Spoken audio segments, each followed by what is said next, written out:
In this video, I'm going to show you how to take and cut out a shape to make a collage. The first thing I'm going to do is select the tagger. I'll come over to my selection tools and I'll choose the quick select tool. I'll make it a little larger using the right bracket key, and I'll begin to select the tagger.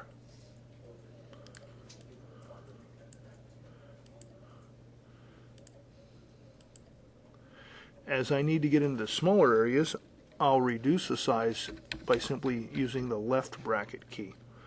And then I'll come back and I will get the rest of the tagger in the selection. It just takes a minute.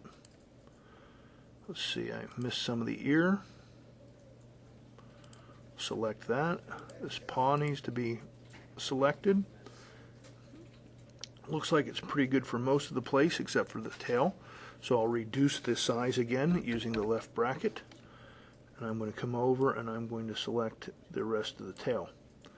Now I can see there's a couple areas that I have some issues with. Like in here, I don't need the blue, so I'll hold the Alt key down and then I'll select the blue area. And I don't want this area right here that was blue, so I'll select that also. And I think I have a good selection. Now I will right click with the mouse. I'll choose Layer via Copy, and now you can see I have a transparent layer behind my tagger.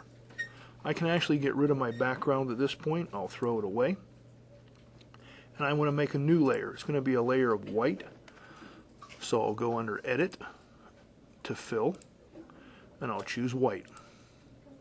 Of course, I need to drop it below the tagger so you can see it, and now I'm going to take this area, I'll choose the tagger layer, go back to the magic wand tool, and I'll select the white. I actually want the tagger to come out, so I'm going to go under Select, choose Inverse. Now the tagger is selected. I'm going to the white layer, and I'm going to hit my delete key.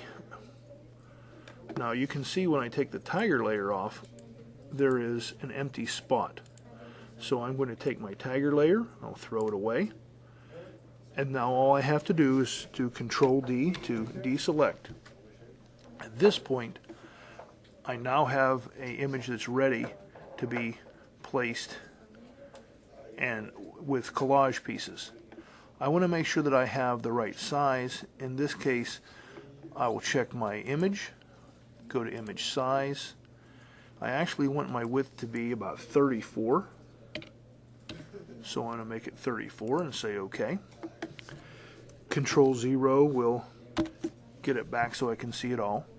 And then as I start putting images in, for example, if I take this eagle and I want to move it in, I'll choose my Move tool, I'll release it, I'll place it. You can see there's my picture for my eagle. Now obviously I want my eagle to be behind, so I'm going to place it below, and then as I start moving it where I want it to be, it can be set in place. I can then go back into the eraser. Of course I'll choose an eraser that has a soft edge on it. I don't want to have any hardness. I'll come back. I can see that's a little bit large, so left bracket again to make it smaller. And then as I go to work with it, I can soften the edges up a little bit. Now I'm ready for my next picture. You may even want to wait until your pictures are all in before you start to soften the edges. But that's how you start your collage. Thank you.